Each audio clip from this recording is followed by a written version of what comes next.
Okay, in this lecture video, we're going to work through working with text files, input and output. The objectives for the lesson will be to write some data to a CSV file, so we'll be working with comma-separated values, and then we'll also create a program that will read data in from a CSV file as well. And that's about it. The supplemental videos I've posted go over some more of the details about input and output, so if you haven't reviewed those, I recommend checking them out for some additional information. But for now, let's get right to it. All right. Hello, everyone. So let's get into working with some text files here. I've just downloaded the practice problem questions from the Moodle site. So these are available to you. You can have a look at them. The first couple of questions are some simpler ones for you to run through. But today I'll be walking through the problems number 3 and 4.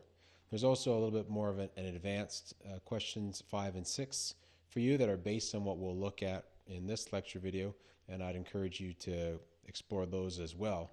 They're good for practice for sure. And the final thing I'll say before we get started here is that there's a very simple method for reading in CSV records from a file using the string split method, which would allow us to read in an entire line and then split it into discrete string values based on a delimiter. So we will explore that once we cover arrays in the course.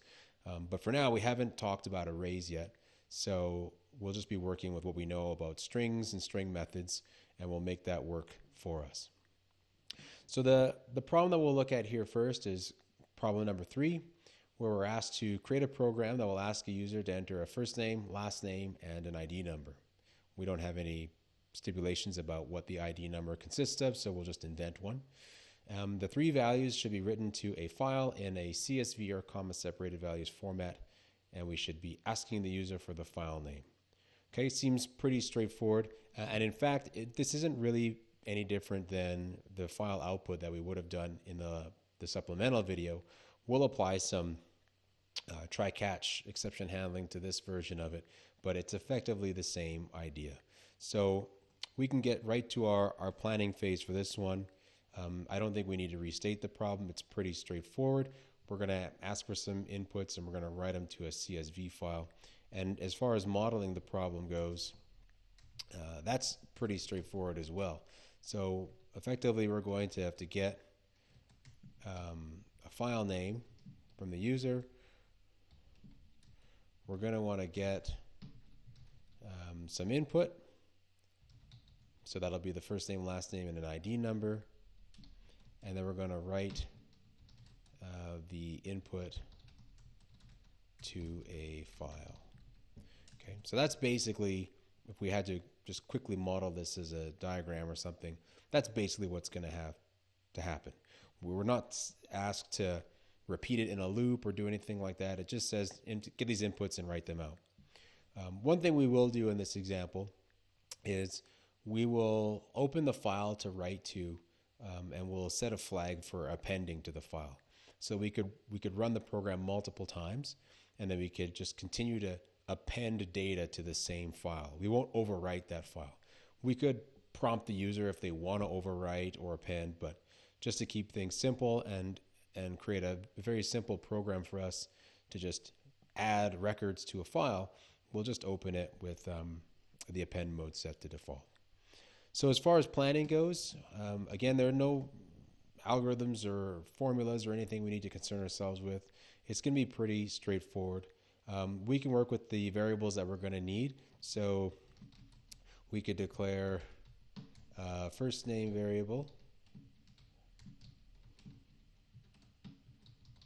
We could declare our last name variable. And we can declare the ID. Now the ID, again, we don't know if it's a number or it has characters or whatever in it, so I'll just declare this as a string for now as well. We're not going to do any arithmetic, so we don't need it as a numeric format. Okay. We're also going to ask the user for a file name. So, and we'll do that as a string too. So that's what we're going to need. We can display some kind of a program title as always. And then we can prompt the user for all the inputs. So let's just do a prompt. Enter a file name. Again, you know, we could be a bit nicer about this in terms of the outputting and formatting, but we'll just try to get it done. So enter the file name. We'll read in the file name. And then we're going to prompt for the input variables. So enter a first name.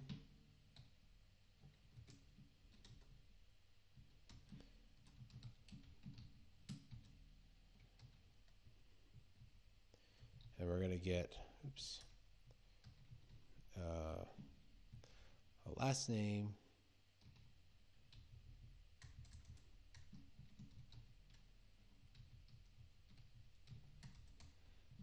And we'll get the ID as well. Okay, so let's do that. And then here in our plan, we can just represent the same steps that we know we have to take. So we could just stipulate here that we're going to open a file, set by file name. And then we're going to write a record. So again, how you want to illustrate this in your pseudocode is entirely up to you, but I like to do it by stating we have a record, and then I'm just going to put the fields inside these brackets. So we'll write out the first name, we'll write out the last name, and then we'll write out our ID. Again, how we implement that in our code is going to be dependent on the language that we're using, but as far as my plan goes, it makes it clear that I'm opening a file, I'm writing a record, and then what I'm going to do here is close file name. Okay, and that's basically the end of our program. We could have some kind of a sign-off statement or something like that, but it's pretty straightforward. So let's go over to Visual Studio, and we can create a project to implement this. So I'm going to create a new project. It's a console application. I'm going to call this Lesson 04 CSV output. And I'm going to create that in a CPSC 1012 folder. All right, so we can create that. And then we can get to implementing. Again, I like to just save the right line because I know I'm probably going to use something like that. But, well, in this case, I'm going to use a right. So, we have a program title, so we'll do that. Okay, so let's declare our inputs. We know that we have a number of strings. We have a file name. We have a first name. We have a last name. And we have this ID. Okay, and then we can display our program title. I'm just going to call this CSV file writer.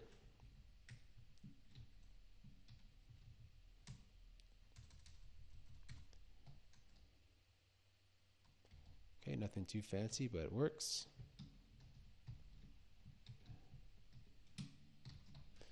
And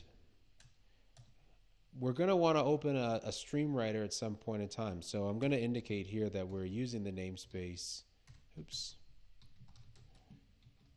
system.io.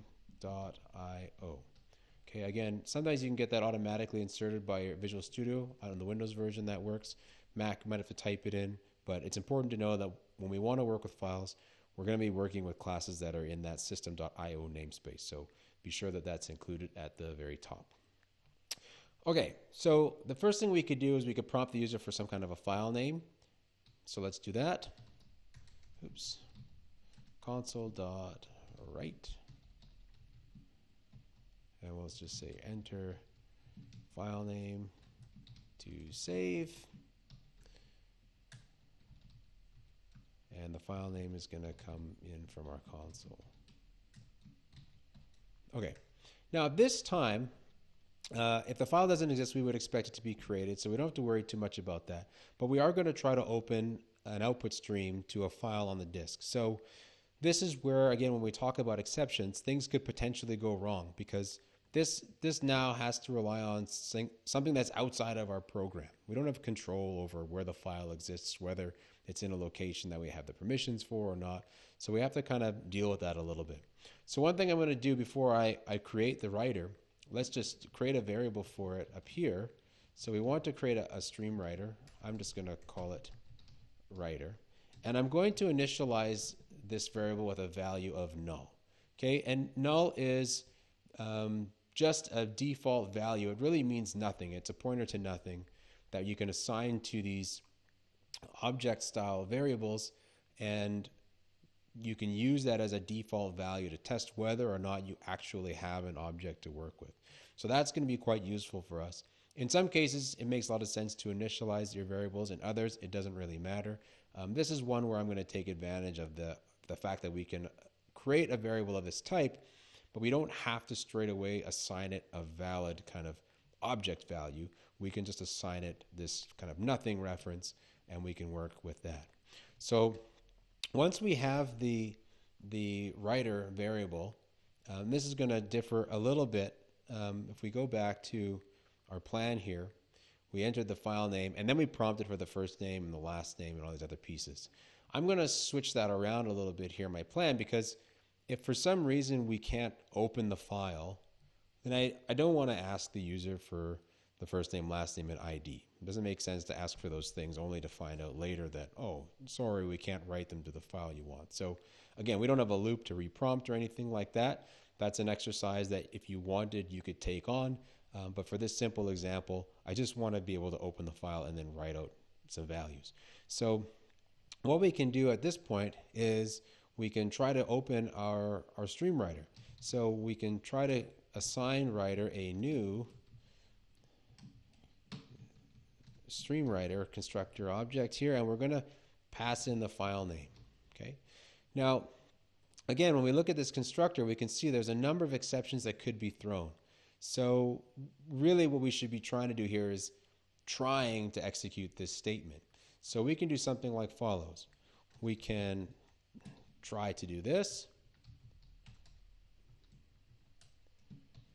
Okay, and if things go wrong, then we can catch the exception object.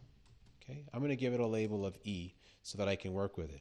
In some cases, you're not going to want to display an exception message from an object or even care about the exception object. And in those cases, you can leave off the catch with the exception type and label. But in this case, I am going to actually use it. So if something goes wrong, if we tried to open this writer, but there's an exception that gets thrown, we'll catch it, and then we can just output a message to the console.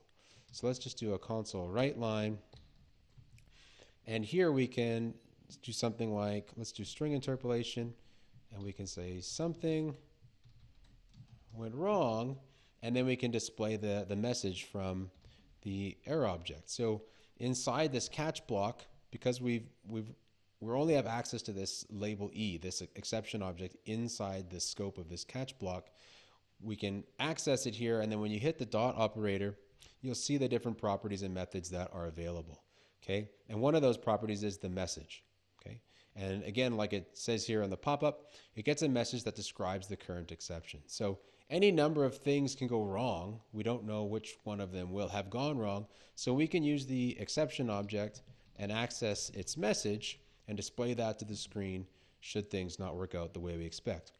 Now the other thing to note here is if this fails and we were unable to create a new stream writer, then after this catch block finishes, so we catch the exception, we display this message, the writer isn't going to be assigned a new stream writer object. Okay, we were unable to create one, but it will still have this initial value of null. So we can use that as a check to determine whether or not we've actually got an open writer to do some work with. So here we could say, okay, you know, if our writer is not equal null, right? That's to say it's not equal to the initial value. That means that this must have been successful. We were able to assign it an actual stream writer object. Okay, well now in here, since we know that we were able to open the file, let's ask the user for the first name, last name, and the ID, and then let's write them and then close the file. Okay. There are a number of different patterns you could apply here because, again, when we're working with the file, things could go wrong when we try to close it.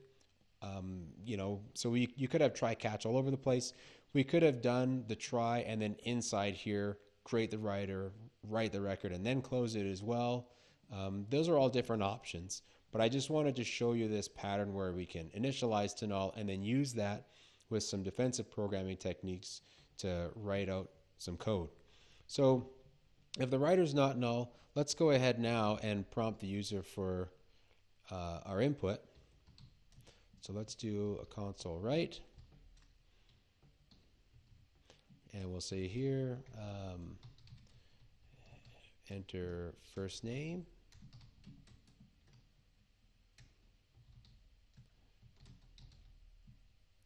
Console.readline.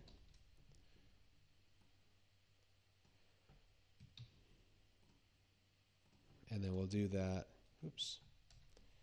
a few more times. So we'll enter the first name, we'll enter the last name, and we'll get the ID.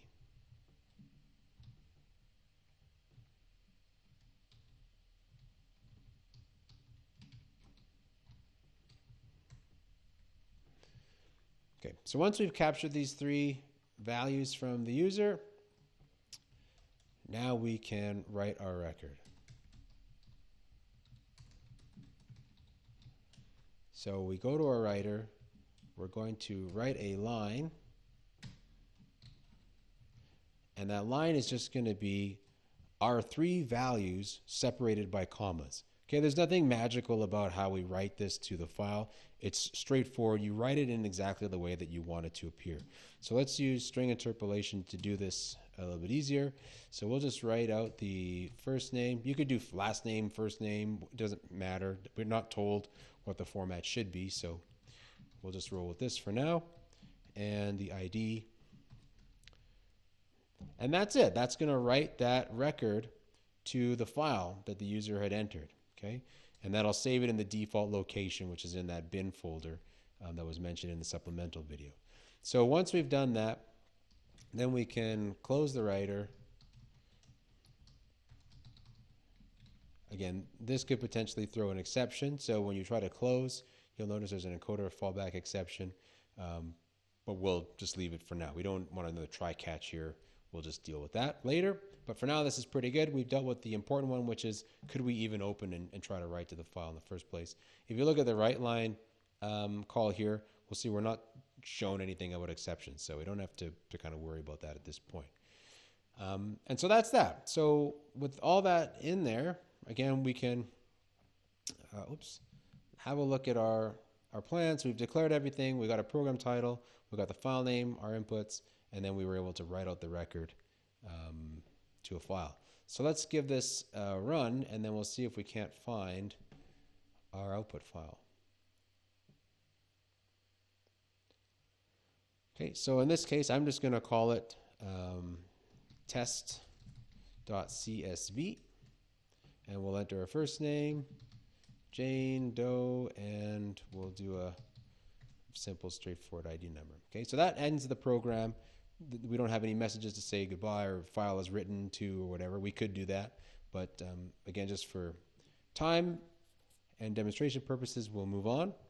So let's go to our file system and see where we can find our folder. So again, here's that bin folder, debug net core app 3.1, and if we navigate all the way in, again, that's where we'll find our output file. So everything from the build ends up in here, and in this case, our test.csv file is here as well.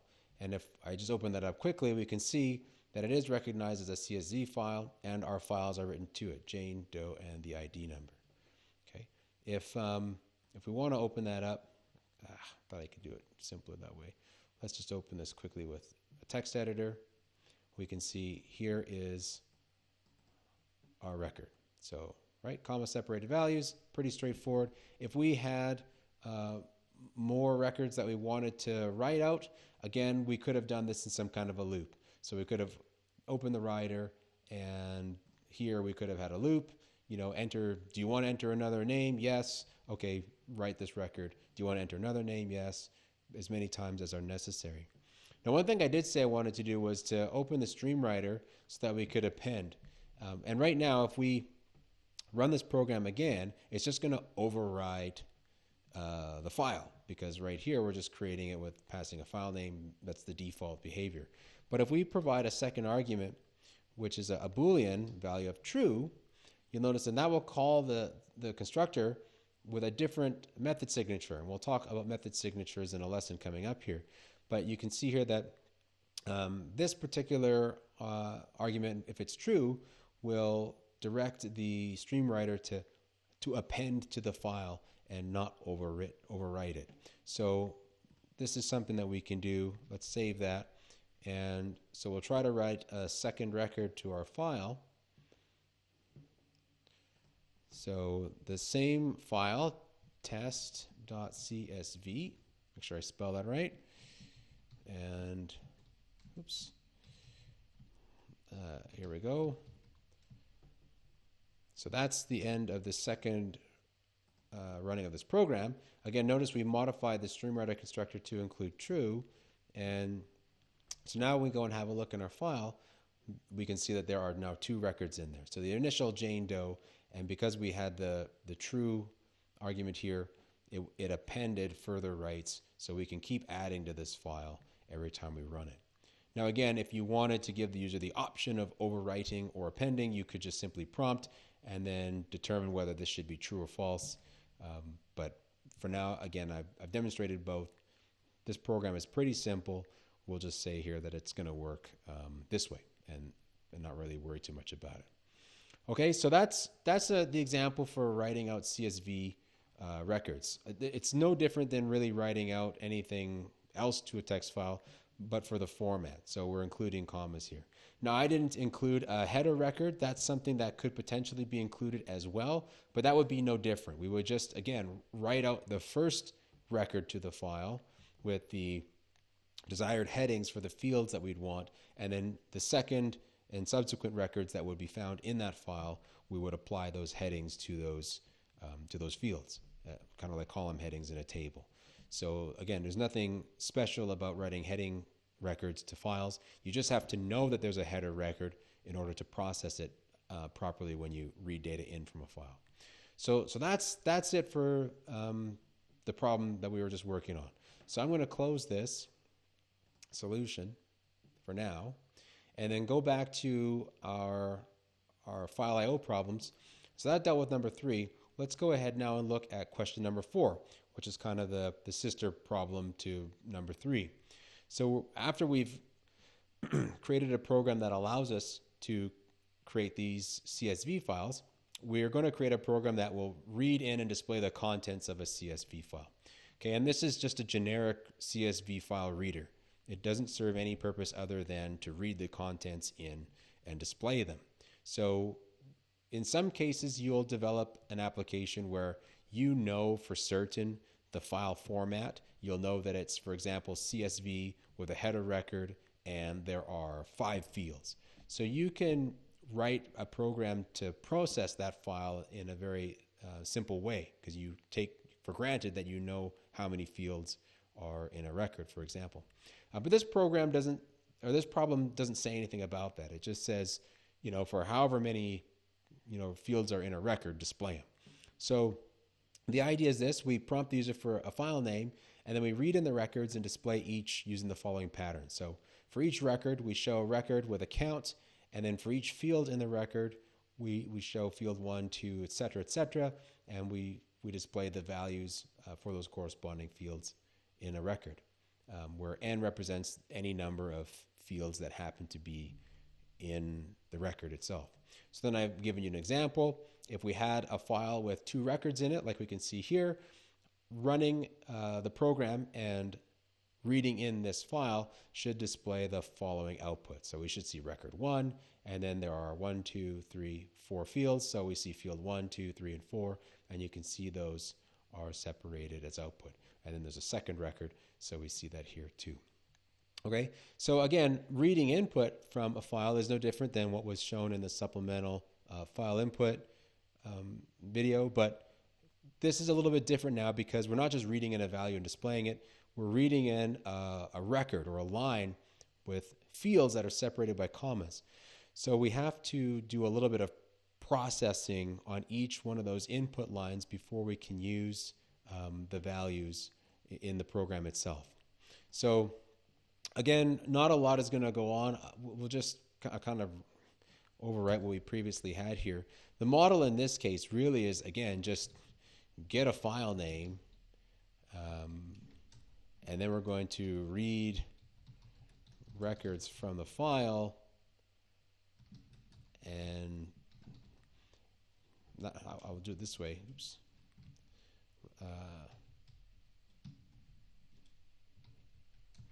We're going to read and display records because that's really all we're being asked to do here. That's it. We're not asked to input anything or really do any other processing. This is a pretty straightforward program that we're being tasked to build here. So the planning for this, again, is going to be simple as well. We can declare the file name as a string. We can display program title, and then we can prompt for the file name.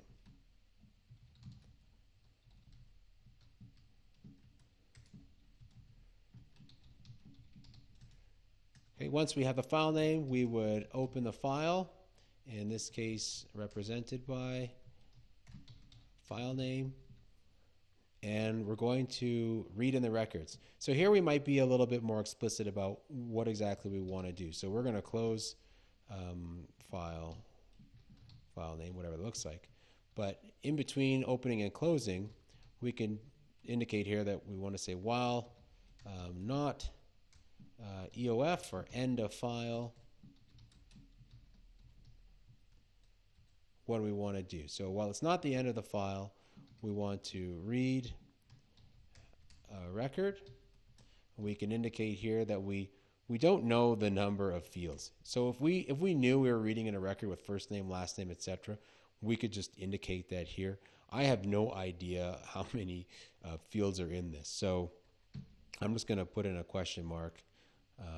We could even be more explicit and say something like, field 1, field 2, through field n. We don't know how many there are. And then we can just say simply here, we want to display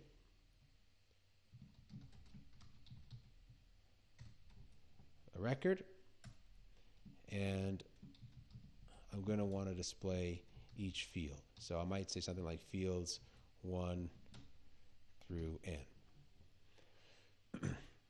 Now that doesn't take care of a lot of the details as far as the output goes. So for example, we want to display a record count. So the first record, the second, we really should have that here. And I also want to display fields 1, 2, etc. for each of these records. So that should be modeled here as well. But I'm going to just take care of that as part of the program development, again, just for time's sake.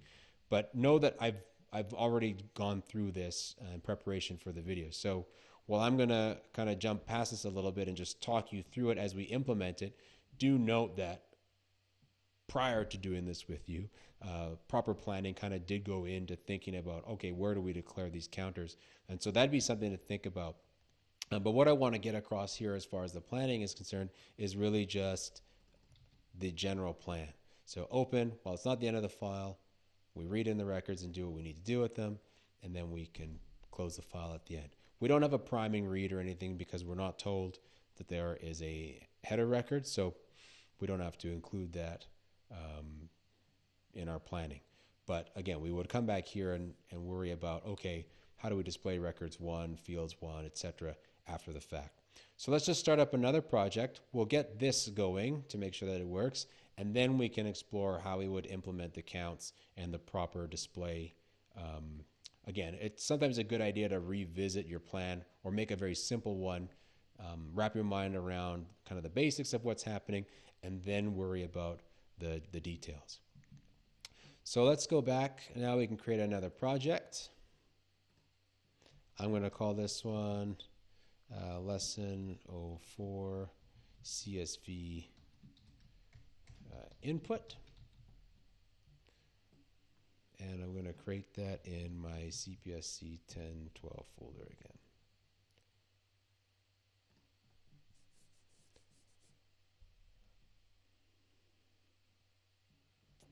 Okay, perfect. So let's go ahead and implement this plan. So we declared a string for the file name that we're going to read in from the user. And then we're going to display a little program title. We'll just call this CSV file reader.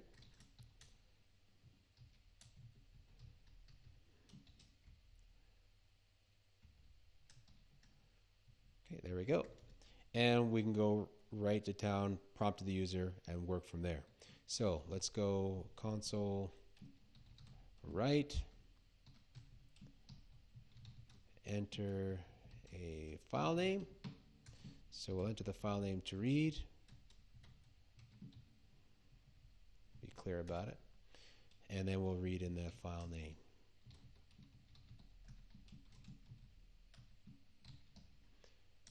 Okay, so at this point, again, things could go wrong. So we might try straight away to try and create a Streamwriter. So let's indicate here that we're using system.io. We need that namespace. And we want to create a Streamwriter, a stream reader, so that we can read that data in. And I'm just going to call that reader. Again here, I'm just going to initialize it to null so that we have a default value that we can check against.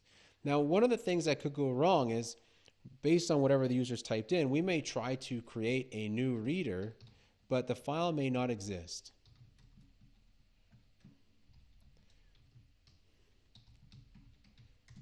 So when the user specifies the file name, if it doesn't exist, that's going to cause an exception. If we go and look at this constructor function, we can see there's a file not found exception that could be thrown. And so one of the things we can do is we can apply some, again, defensive programming. We don't have to wait for that or try catch for that.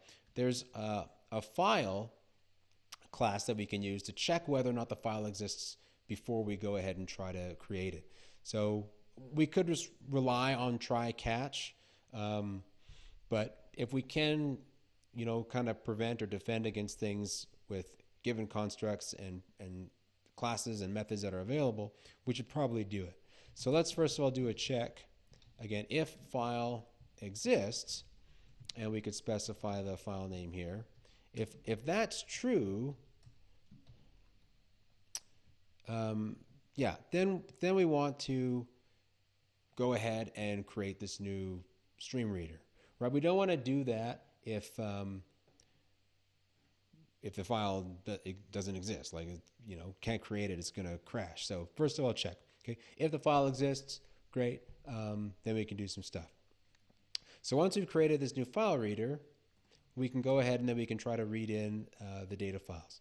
So let's just do something like that now. And this is something that, again, because I'm only interested in reading in records and processing them within the scope of the read itself, I'm going to declare a variable that I can use to do that very easily. So let's set up a little loop that basically reads while it's not the reader's end of stream. We want to read in records and then do something with them. So I'm going to declare a local record variable here that I can use to just, again, read in a line from the file and process it, but only in the scope of the loop. I don't need the record anywhere else. So this is a case where declaring the record locally within the loop makes sense. So the record is going to come from the reader. We're going to read a line entirely from the file. And so once that line is read in, we should have the file with the different fields. We have to now process it and say, okay, how do we strip out the first field and display it? Okay, but before we get there, let's just make sure that this works, and then we can talk about the logic for displaying the records and how we can pull them apart. So once we get the record, we can do a console, write line. So we'll just read the record back to the console. Okay, and then so once everything is done, we've created the reader, we've done all that, then we can go ahead and close it. So reader, close. That should be it. Now, the alternative here is if the file exists, we're saying do this. But if the file doesn't exist, we want to show the user a message that tells them as much. So else we can just do a console write line, something like, sorry, oops, let's use interpolation. Say file name doesn't exist. Okay, we know that's exactly what the problem is, since that's what the conditional check is that we had here. So we can run that. Yeah, so let's just give this a shot and see what happens.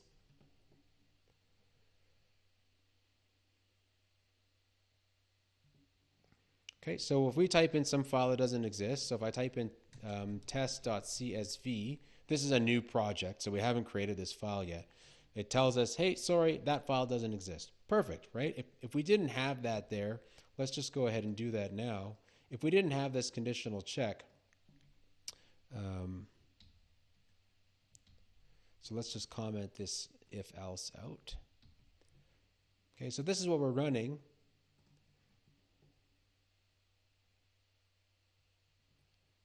And we use the same input, so test.csv.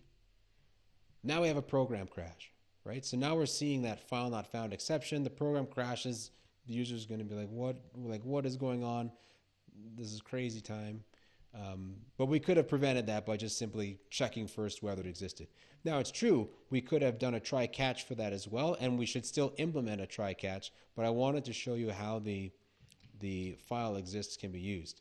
The stream reader itself, even though we've now determined that the file was found, could still throw any one of these other exceptions. So we should be trying to execute the rest of this. And in this case, unlike the previous one, I'll do a try and catch around the entire work here that we have to do with the file. Again, we can catch exception. I'll give it a label so that if something does go wrong while we're trying to process this file, we can display a message directly from the exception object. So let's do a console.log, or sorry, console. Get my languages mixed up here. Console write line. And again, we can say something went wrong. And then we can display our message, e.message. So now the user will get a message that tells them what exactly went wrong. Any one of these myriad things that could have gone wrong, we'll see that. So end of stream could throw an exception, the constructor could throw an exception, the close method could throw an exception. So, well, if anything happens while we're trying to process this file, let's just catch the exception and then show them this error message, and then we're not looping around or doing anything. The program would just exit gracefully, which is better than crashing. Okay, so if we go back and have a look at our Word document, right? So we've declared our file name, we got a program title, we asked for a file name, and then we checked if the file exists, we opened it, and then we read in and we display the records. We're not doing the display of the fields, but that's fine, and then we close our file. So that's a basic file read implementation, okay? What we need to do now is think a little bit about how we can tease apart the fields out of the records so that we can display them appropriately. Because I don't want to just see the output straight away. I want to see it field 1, field 2, and record 1, record 2. So just to keep things a bit simpler, what I'm going to do is just take our test.csv file from the previous. I'm going to copy that, and I'm going to paste that into this new project. So let's paste that here. And so now I have a test.csv file in the default location. Again, we could type in the full path to a file, but I'm lazy and I don't I don't want to do that. I just want to type in test.csv. So hooray, there we go. So it works. If we have a valid file that can be read from, we can open it, we can read in the records, and we can display them. Everything looks fantastic. So that's the validation that at least the file input portion of our program is working. Now we can deal with the record processing portion of it. Okay, so when we look at the plan, we've got a couple of things that we need to deal with.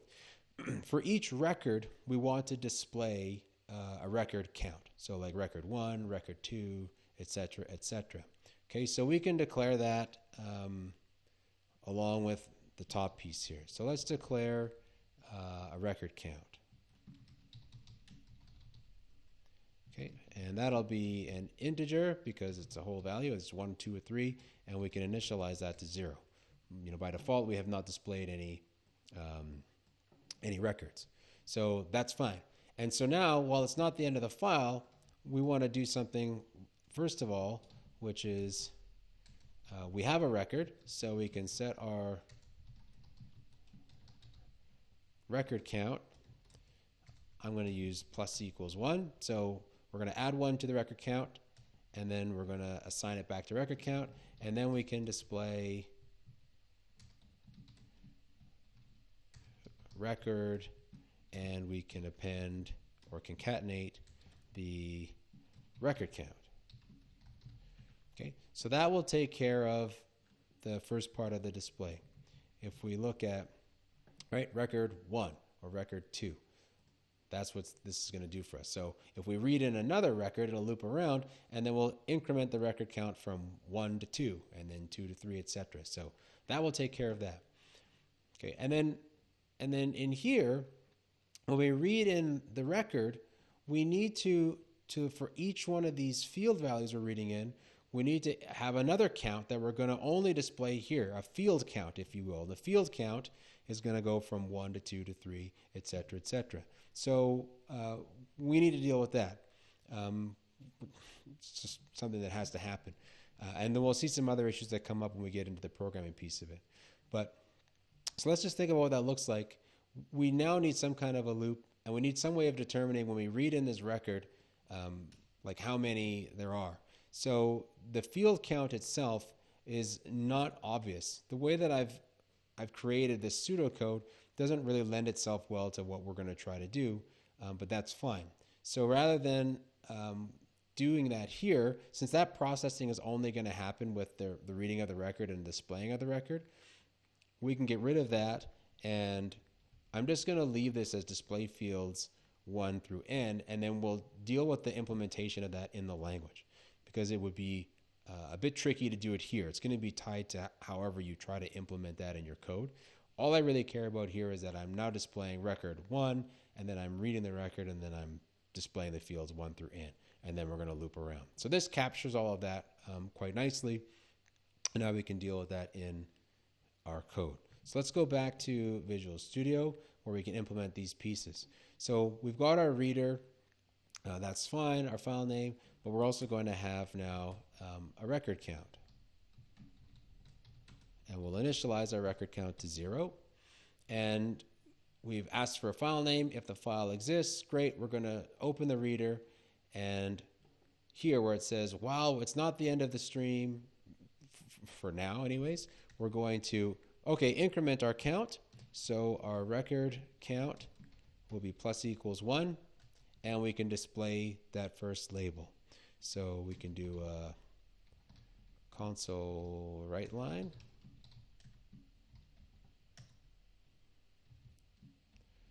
And again, we'll use interpolation. So we can say this is record count, and I'll make sure I display that in, we don't know how many records there are going to be, so we'll say 3 spaces. So it could be, up to 999 records before the spacing gets kind of funny, but whatever, that's fine. And let's close this up. Oops. So display the record count, that's fine. And then we can also display a little, I guess it doesn't really matter since this is just, there's no like other headings or anything beside it. But let's do this. Record count. So we'll do another line here for this one. Let's do something like this. Good enough. Okay, so that displays the record. And now we read in a record, and rather than this piece here, this is where the work has to happen. Rather than just displaying the record straight away, we need to now start teasing it apart. And so we need to think about what that looks like. Okay, so we read the line in, and before we can display the record, we know that we're going to have a number of fields. So in addition to declaring the record, we can also initialize here a field count. Okay, and we can say by default here the field count is going to be 0. Okay, and so the first thing we want to do before we can display the fields in this record is we need to determine if there are any fields at all. Maybe we're reading in, you know, a line that's just a bunch of spaces or something like that. We don't really know. So we have to do a couple of checks. So the first thing we can test is what is the length of the record? And then we can use that as a conditional check. So let me just take a moment here and in a comment explain kind of what could happen. So let's say we have a given record and it looks very similar to the ones we've created already. So we have Doe, Jane, and some ID value. What we want to do with this record is strip off this first field. We want to display field 1 and then Doe. Right? And then we need to determine that there are still fields in the record. We need to increment the field count, and then we need to strip off this next value. And then we want to display field 2. And then again, are there any remaining fields in the record? And it turns out there's one final one. So we want to strip that away, increment our field count, and then we want to display field 3 and then the value of that. Okay, and now there are no more fields left in the record for us to read. That would indicate that, okay, we should loop in the file. Is it the end of the file? No. Okay, go to the second record, display record 2, get in the second record, reset our field count for this new record, and then we would do the same thing. We're going to display, right, field 1, field 2, field 3 for the next record, and so on and so on. Okay, I hope that makes sense. If you need to back this up and watch it again, please do. But that's the logic that we need to implement here. So there's clearly a loop. So within reading in a record, for every record that we read in, we've got to have another loop that effectively loops through the record itself. So let's just back up in time here. We need a loop to go through the fields in the record here. Okay? And so what we need to do is a check. First of all, what's the length of this record? If it has a length, that means there are fields to process. So let's put that conditional check in here. We can say while the record has a length that is greater than 0. Okay, that's the indicator that, hey, there's, right, if we looked at this record and that was what was in it, we know that the length of it is greater than 0. There are fields to be processed. Okay, so that's what this conditional check says. While we have fields to process, let's do just that. So here we can increment our field count. So field count was 0. We pulled in a record. The length of that record is greater than 0. So now we're going to output the first field. So let's increment from 0 to 1. Field number 1. Okay, that's what that says. Now, we need to check for the last or / only record that's in, or sorry, field that's in the record. If we read this record in, and let's say initially there was only one field, there would be no commas. So we can't use commas to check for the last, or in this case, the only sole field in the record. So that's what we need to do is, hey, what are we looking at? Are we looking at a record that has just a single field? Or are we looking at a record that has more than one? Because a single field is easy. We just take the value and display it. We don't have to do any processing. But if the record has more than one field, then we need to look for these commas and pull the values out. So that's what we first need to do here, is we need to check for that straight away. So we can ask a question. We can ask if the record has an index for a comma. So index of is a method that we can call on a string that returns the index or the position in that string where we find this comma. So we can ask the question, if the index of the character or the char comma is, in this case, less than 0, okay? And I'll talk about why that is in a moment. If the index of a comma in the record string is less than 0, that means that the method returned -1, because it reports the 0-based index, like it says here, of the first occurrence. Okay, but if it doesn't find an occurrence, it returns -1. Okay, and the reason for that is obvious when you think about it. If the first index of the string is position 0, then returning a -1 indicates that we couldn't find it. There is no -1 position in a string. So if we do a comparison to say, hey, when we looked for the comma, if the index that was returned is negative, then that means there was none. And that means we're looking at something like this. Okay, so if this is the record, the index of a comma is going to be -1 because it wasn't found, and we know that we can just display that value. Okay, so let's just do that now. We can do that simply. We go to our console. We can write this as a full line. So we do a write line, and again, we'll use interpolation to make this easy. So we need to say something like field, and we're going to put our field count. So it'll be field 1, for example. Let's do that again in spacing of 3, and then we can have a colon. And then since there is no other fields in the record, we can just display the record's value. Okay, so again, this would be if we were looking at a record that had only a single value. So if that were the case, there's no comma, write field at whatever, field 1, and display whatever the value of record is. So it would display doe.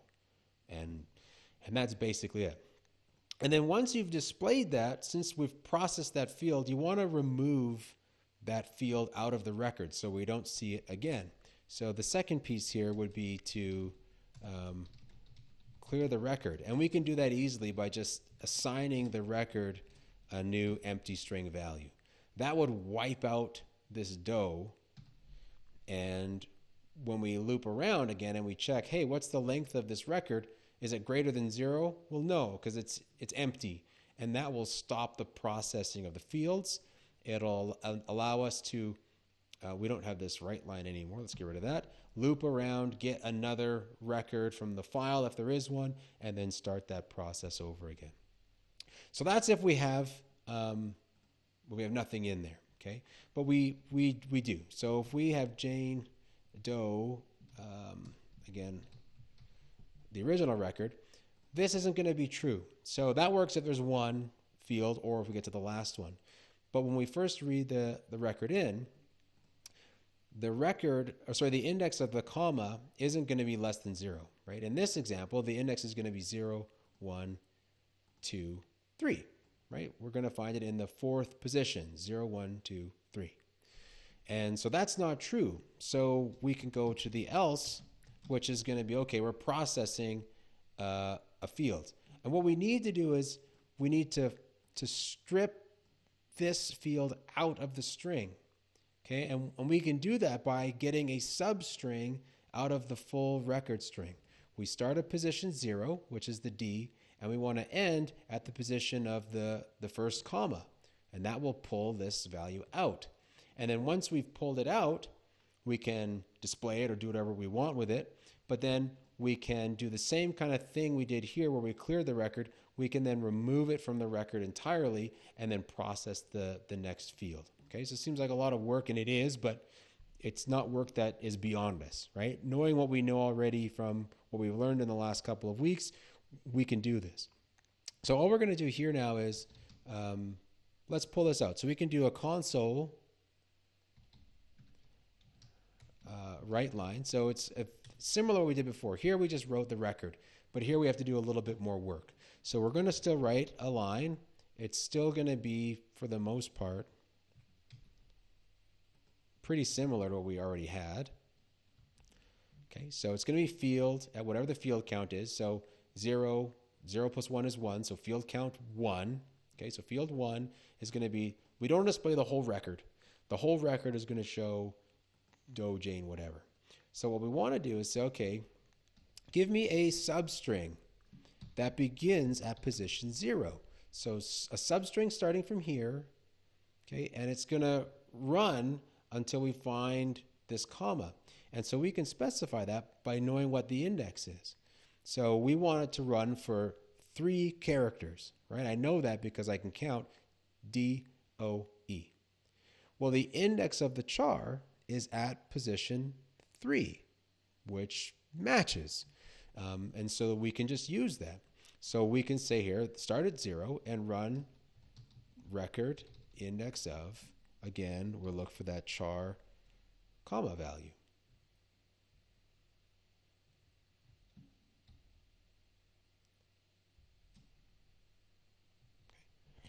And that's it. So it's not just the record. We get a substring that starts at 0 and runs for, in this case, 3 characters until we find the first index of a comma. Okay, so that should just display the Doe part. But after that displays, we're still left with the full record. So kind of similar, like I said, to what we did here, we want to now remove this first field from the record. So we can do that by assigning the record its current value, but we're going to use the remove method, which is exactly what it sounds like. We want to remove a substring from the existing string. And so we can just specify here, start at position 0, and same thing, we want to end at the position of record index of a comma. Okay, now that looks like it's probably okay, but if we look at, again, the remove, we can see it's going to start at 0, right, which is our start index, and then we have a count. And again, if you go through and read it, it's going to return a new string in which the specified number of characters in the current instance are removed. So it's the number of characters. So if we start at 0 and go, in this case, the index of a comma is 3, that's going to remove the 1, 2, 3. But it's still going to leave the comma, which we also don't want. We want the comma to go too. So it's got to be the index of the comma plus 1, right? So that we include it. So we've got to have that little plus 1 on the end just to make sure that we get rid of that. So what we're doing here is not clearing the record. We're removing the field from the record. Okay, and then we can save that. And so once we've gone through and we've finished this loop, so Doe is gone. We loop around. The field count, the length is not 0. It's greater than 0. So we go from field count 1 to 2. There's still a comma, so we don't do this. And we go and do field 2. And we get, again, a substring from 0 to the index of the comma. So that's going to print out Jane. And then we remove these 4 characters plus 1, which is the comma. And that leaves us with this value. And then we loop around. And the record is still greater than 0. So the field count goes from 2 to 3. But now there is no comma. So we are going to execute this line. We're going to say field 3. We're going to display 1, 2, 3, 4, 5. And then we're going to assign the record an empty string, which gets rid of that field. We'll loop around. The record length is no longer greater than 0. It is 0. We end this. We can display a blank line just for separation. And then we'll loop up and say, hey, are there any more records to read? And if there is, we go from record 1 to 2. We show record 2. And then we read in a brand new line from the file. We reset our field count. So it's 0. We haven't shown any fields yet. And then we go in with our new record and we do the same thing. Okay, so again, nothing magical or super complex about what has to happen here, but does take a little bit of planning and thought. So again, if you're not working through these problems on paper ahead of time, I recommend that. But even if you do them in your code, take the time to walk it through yourself. And like I said, I use comments with values in them to try to walk through and modify the values as I go along. And that's helpful for me. But you try to find some method that works for you so that you can kind of do the same thing. So that's kind of what we have now for reading in these CSV records. So let's just give this a run and see if we don't have any problems. Maybe we do. This is always the moment of truth, so we'll find out. So again, we'll specify the file we want to read. So it's test CSV, and we get record 1, fields 1, 2, and 3, record 2, fields 1, 2, and 3, and that's it. We've read the CSV file in. We were able to split the records based on the commas and just deal with the fields themselves. And that's it. Okay, so once you've got that done, the nice thing about it is that's kind of it. If there was some other different processing we wanted to do, like right now, we're just displaying these values. So I dump them kind of straight into the write line statements. But there's no reason why we couldn't have done this loop and assigned those values to another variable or something like that. But again, you would have to know how many fields were in a record. Right now, we're not told how many, so it's kind of difficult. We can't create variables for fields 1, 2, and 3. What if there were 5, or what if there were 16? We have no idea. So I just want to be clear that the solution we put together for this problem only works for this problem. Okay?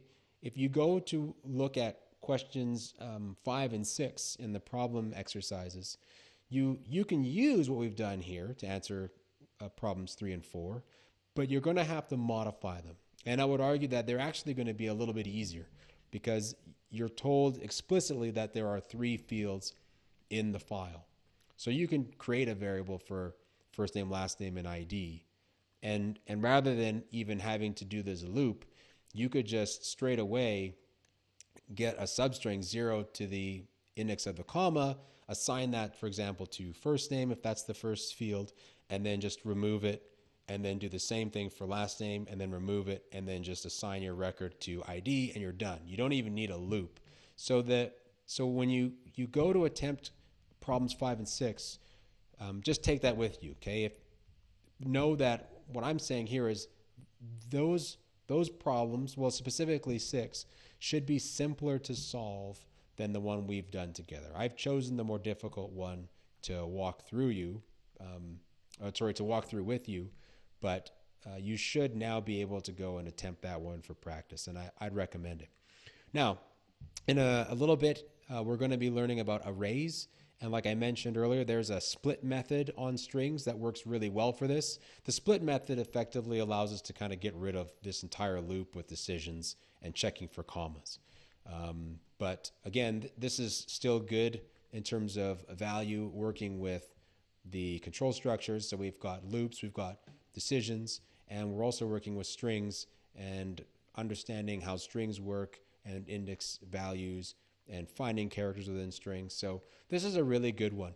I would recommend that even though we've got this video that we've walked through together, I would recommend you go through this again on your own and see if you can't solve it without referring to the video. I mean, of course, do if you get stuck, but I think a good exercise would be to get to the point where you can start this problem from scratch and solve it on your own entirely without looking back to the video. I think that would be a really good way for you to improve your skills.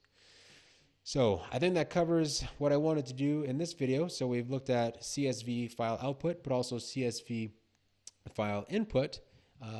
Again, I hope you found this useful, and we'll see you in the next video.